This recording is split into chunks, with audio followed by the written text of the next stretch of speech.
Tanya Kernigan there, Dun Roman Station, because that was the song that she opened up down there at Broadbeach. I was in my glee. You were in your glee. I was, as I said, kid at a candy store. You reckon you're a big fan of Tanya Kernigan, don't you? Yeah, love her. I know someone who's a bigger fan than you. No. Yeah, probably. Yeah. And I talk of none others than we like to call him Mr. Country Music, because whenever we get stuck for a question on anything country music in Australia, what's the name of that artist? What was the name of that song that they did? Can you tell me the name of that album?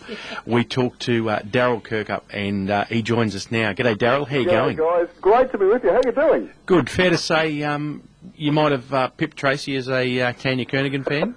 We've had actually, the whole family's had the pleasure of knowing Tanya and Lee and the whole family for a lot of years. And in fact, it's interesting, our little daughter, who's now not that little, she's 9 now, and when she was a tiny bub, first met Tanya, and she's always been Auntie Tana to Selena. So we actually caught up with Tana. It was great. We were there watching her gig on the weekend as well. Great crowd too, guys. Oh, brilliant! Awesome. In the Surf Parade there on Broadbeach, and it was lovely to see. We hadn't seen Tan for a while, and no, she's just been one of the great shining lights in this industry for such a long time, and she's loving life. She's busy doing not only the music, and of course her and Marcus Meyer got a great single out, the old Stumbling In, out at the moment, but she's doing wonderful stuff on TV with the Caravan Show and the Camping Show too. So no, she's doing wonderful stuff. It was really nice to catch up, and so nice to see so many people still supporting her too, guys. Oh, it was. And for me, as you just said, she's been around for many years doing a lot of different things. And, we've spoken to Tanya quite a few times, but we've never actually met her, and I've never actually seen Tanya Kernigan perform live. So for me, really? I was like a kid at a candy store. That was the highlight of Broadbeach for me that weekend. It was fantastic. And we got to meet Tanya, so it was just beautiful having a chat with her. You know what? I think I was talking to someone the other day, actually, and they hadn't... It was interesting, they're on radio, but they hadn't had much to do with the country music industry until about 2 or 3 years ago.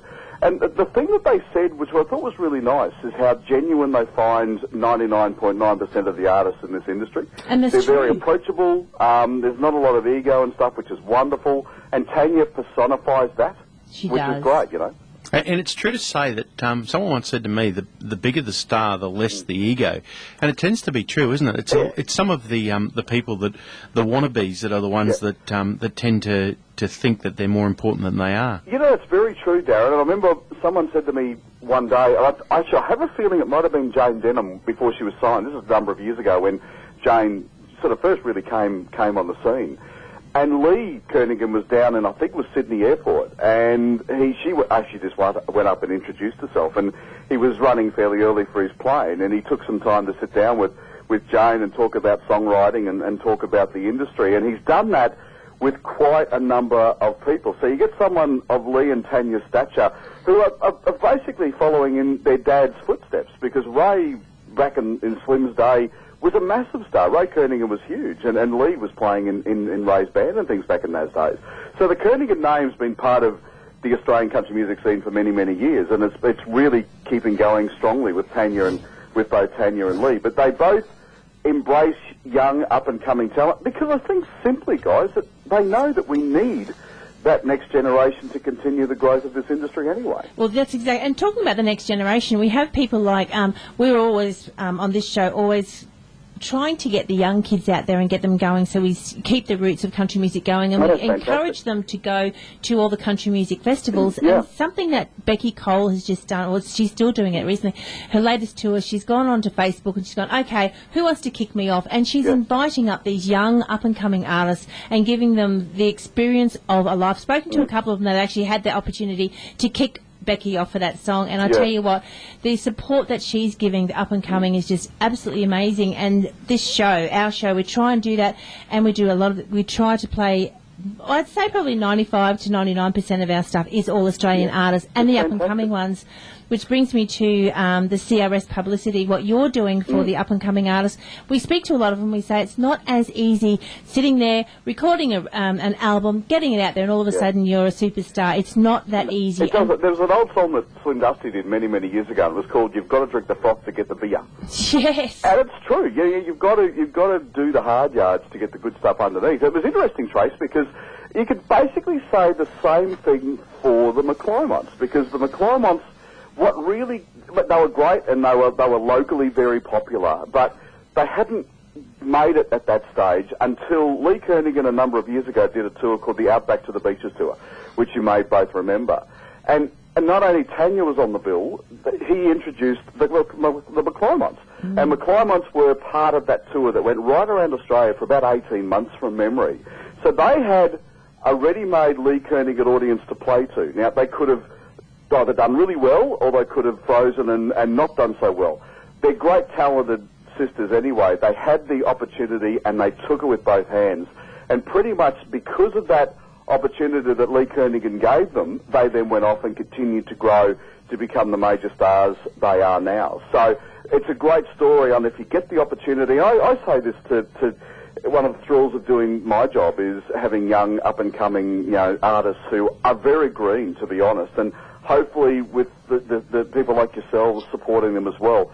Together we can steer them, hopefully, in the right direction and give them all the advice that they need. But it's nice to know that people like Becky and Lee and the ones that have already made it are giving them their advice and the help, because basically they know how it works because they've made all the mistakes.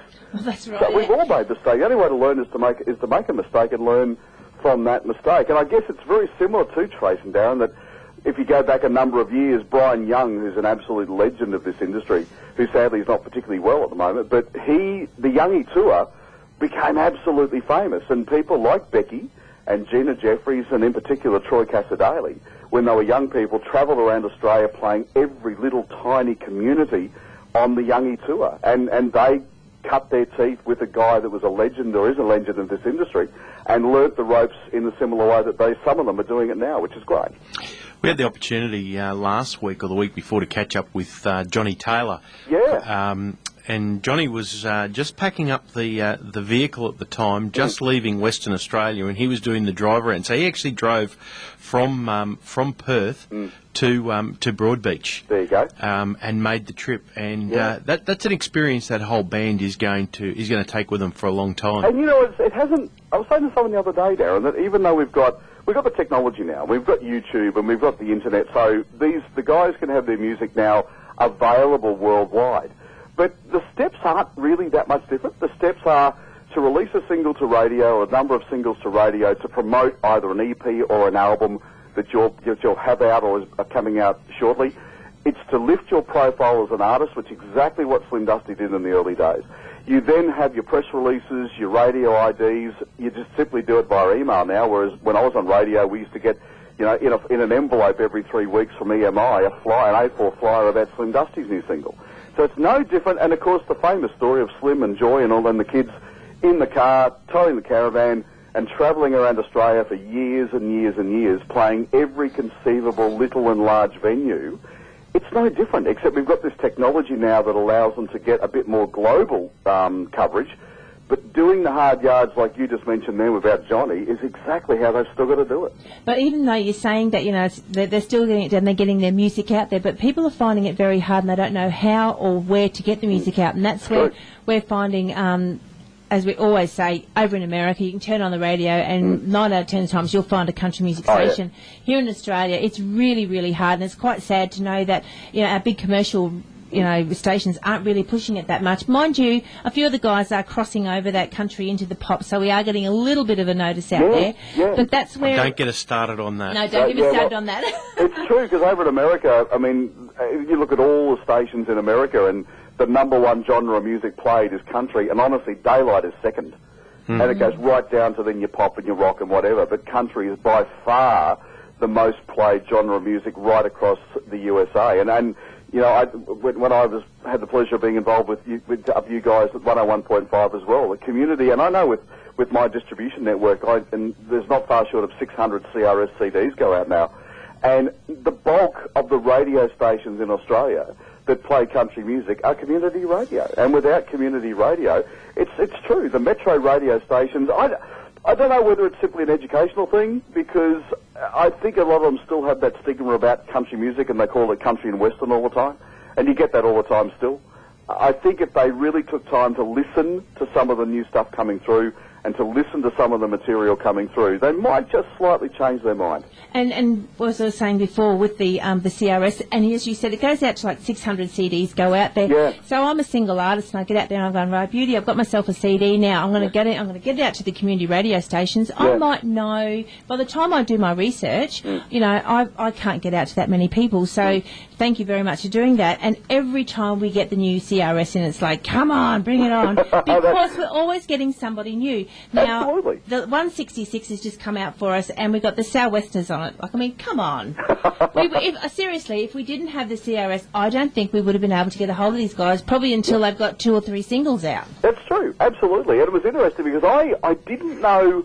I've worked with Ali Cook, who is in the Southwesters for a number of years now. And Ali has got this, she's been around the music industry, not only, she's based in New Zealand, but of course is doing great things over here in Australia. And this band is a New Zealand-based band and musos that she's worked with for quite a while. And I've got to say, when she sent the song over, and unlike you, Trace, I didn't know too much about the Southwesters. I thought I'd heard the name, and it might have just simply been in a conversation that Ali and I had. But it blew me away. The song is fantastic, and I haven't heard the album yet. And I'm really looking forward to hearing it. And it's one of the joys of working with independent artists, I've got to say, because they're not stuck into a type of music that they have to put out because someone's telling them to. And I know when I listened to the test disc of the June CRS 166 before it went to manufacture, and I sat back and listened to it and I thought, yeah, congratulations, guys, because they're all just doing great stuff and it's all different, which is wonderful. I notice on there this time too. There's 4 covers and quite a wide range of 4 covers that just come to mind. Yeah. Steve Cheers has done a version of Rise. Of course, everyone will know that from Daryl Braithwaite's success, and of course that was a cover as well.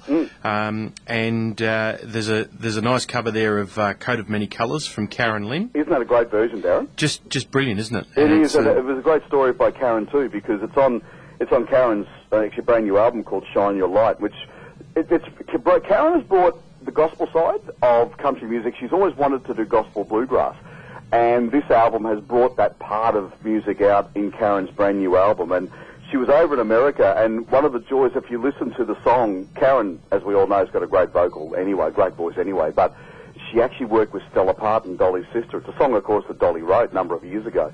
And she said that being able to work with Stella, but actually have Stella record on that album and on that track with her, was an absolute buzz for Karen, knowing that she was working with this person who was just an icon. Her and her sister are both icons of country music in America. And I think the song has come up. She hasn't tried to change it too much, but she stamped her own mark on that particular song. It's a great. I don't mind. You know, it's funny. I sometimes get a bit iffy about covers, but when covers are done well, but they're not overly changed from why they were successful songs in the first place, but the artist has actually stamped their own authority on it, I think is wonderful. I think Karen's done that with that for sure. And it's good to see that Don Costa will be sending Don McLean some more royalties as well. I'm really pleased because when Don told me about American Pie, I'm thinking I cannot fit 11 minutes and 48 seconds on a CRS. And thankfully he's gone the single version, which is terrific. But look, it's a song. How many piano bars have we all been to over the years? We've all had a few little sherbets over the last couple of hours, and then all of a sudden we all know everyone knows every word to American Pie. Mightn't be in the right order, but we know every word. That's exactly. We know the tune anyway, which is great. Well, mate, it's been great to catch up with you. We're going to. How about we hit Daryl up for it right now? What? It's been great talking to you tonight, Daryl. But we would love to be able to maybe have a chat, maybe once a month, maybe make it a set. What do we call it? A segment. Absolute pleasure, Trace. A CRS publicity segment with the. We're muscling in on Nick's. We're muscling in on Nick's territory now, aren't we? Nick who? He's not listening. It's okay. He's in the other room. It's fine. Hey, and a bit of a blast from the past. Guess who we've got on our guest in the next hour in studio here? I've no idea. Michael O'Rourke. Michael O'Rourke. Absolutely. He's Tell in the. Mr. O'Rourke I said hello, guys. Mate, do you want Michael in ages. I've got 30 seconds. You want to say hello to Michael O'Rourke yourself? I'd love to. Oh, Okay, here he is. I'll give him my headphones and my microphone, okay? Okay, sounds terrific. How are you, mate? G'day, mate. How are you? Oh, I thought you were going to be here in the studio. I thought it was going to be a good chin wag with you in here. Actually, we've got to do that one night. Yeah, we have to. We'll have to. How you been, mate? You good? Oh, look, getting old and fat, mate. Oh, welcome to the club. Yeah, aren't we all? I put on 2 kilos sniffing a biscuit these days. Oh, mate, I just have to sniff. Yeah, as you say, sniff food, and I put on weight. But my wife, she's just skinny as and annoys the hell out of me. Oh, yeah, no, it is lovely to catch up, mate. You too, mate. We'll talk soon, eh? Yeah, for sure. You take care. Cheers. See you, mate. Thanks, Daryl. And I'll tell you what we're going to do, only because Luella is a local here in the Moreton Bay region, we thought we're going to play Luella featuring... No, we're not. Which song are we playing, Darren? We are. We're playing Luella featuring Addie Burgess, which is another favourite of ours. I tell you what, and their voices blend well together, and it's really good to see that these guys are picking up songs that, you know, and partners to sing along with. And you know what's interesting, Trace? That melody, and I guarantee everyone listening to this right now, as soon as you play the song, that melody will stay in your head for quite a while after you play the song. It's a great song. Well, here it is right now. Daryl Kirkup, CRS Publicity, thanks for joining us, and we're going to do this every month. We're going to make it a routine thing. Absolutely. Pleasure, guys. Talk Thanks, soon. Daryl.